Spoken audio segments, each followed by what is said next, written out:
ഇച്ചിരി വലുതായിട്ട് കിട്ടിയിട്ടുണ്ട്. ഇതുണ്ടോ, നല്ല ഫ്രഷ് മീനുമായിരുന്നു കേട്ടോ.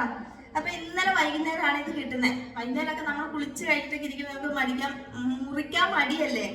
അപ്പൊ ഞാൻ എന്ത് ചെയ്യുന്ന വെച്ചാല് പിന്നെ ഇങ്ങനെ ഒരു പാത്രത്തില് വെള്ളം ഒഴിച്ചിട്ട് അതിലേക്ക് മീനെല്ലാം ഇട്ടിട്ട് നമ്മുടെ ഫ്രീസറിന്റെ അടിയിൽ വെക്കും. അപ്പൊ ഫ്രീസറിന്റെ തണുപ്പും കിട്ടും, നല്ല ടൈസ് ആവത്തൂല, നല്ല ഫ്രഷ് ആയിട്ട് മീൻ ഇരിക്കും കേട്ടോ. നമുക്ക് ഇന്ന് മുറിച്ചിട്ട് കറി വെക്കുമ്പോഴത്തേക്ക് നല്ല ഫ്രഷ് ആയിട്ട് മീൻ ഇരിക്കും. അങ്ങനെ ചെയ്ത കൂട്ടുകാരുണ്ടെങ്കിൽ ഒന്ന് കമന്റ് ചെയ്തേരെ. അങ്ങനെ ചെയ്യാത്ത കൂട്ടുകാരുണ്ടെങ്കിൽ ഒന്ന് ചെയ്തു നോക്കുക കേട്ടോ.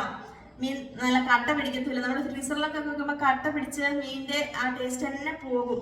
പിന്നെ അതുപോലെ കുറച്ച് അഴുക്ക് മീനൊക്കെ ആണെങ്കിൽ നമുക്കിങ്ങനെ എന്താ വിഷം ഇപ്പൊ കിട്ടുന്ന മീനെല്ലാം നമുക്ക് തൊടുമ്പോ അറിയാം, നല്ല കട്ടിയായിട്ടിരിക്കുന്ന മീനാണെങ്കിൽ എന്തെങ്കിലും അമോണിയാവോ അല്ലെങ്കിൽ ഫോർമാലിനോ ചേർത്തായിരിക്കും മീൻ വന്നിട്ടുണ്ടാവുക. അങ്ങനെ നമുക്ക് തോന്നിയാലും നമ്മൾ അതിലേക്ക് എന്തെന്ന് വെച്ചാൽ 1 സ്പൂൺ മഞ്ഞൾപ്പൊടി, കുറച്ച് കല്ലുപ്പ്, വിനാഗിരി ഇതൊഴിച്ചിട്ട് 2 പ്രാവശ്യം കഴുകണം. കഴുകിയിട്ട് ഇതൊഴിച്ചിട്ട് വെള്ളത്തിൽ ഇങ്ങനെ ഫ്രീസറിന്റെ അടിയിൽ വെക്കുക. പിറ്റേന്ന് എടുത്ത് ക്ലീൻ ചെയ്തിട്ട് ഉപയോഗിക്കുക. അപ്പൊ അതിന്റെ ആ ഫോർമാലിറ്റി അമോണിയത്തിന്റെ ഒക്കെ അംശം എന്തെങ്കിലും ഉണ്ടെങ്കിൽ പോയി കിട്ടും കേട്ടോ. ഞാൻ അങ്ങനെയാണ് ചെയ്യാറ്.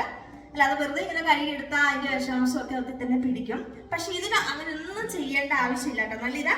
നല്ല ഇതാ ചോര കരിയുന്ന നല്ല ചോര മത്തി കാണാൻ പറ്റുന്നുണ്ടോ എന്ന് എനിക്ക് അറിയത്തില്ല. നല്ല ചോര മത്തിയാണ് കേട്ടോ. നല്ല മത്തി, നല്ല ഫ്രഷ് മത്തിയാണ്. അപ്പൊ ഇതിനങ്ങനെ ഒന്നും ചെയ്യണ്ട, നല്ല വൃത്തിയായിട്ട് കഴുകിയെടുക്കാം.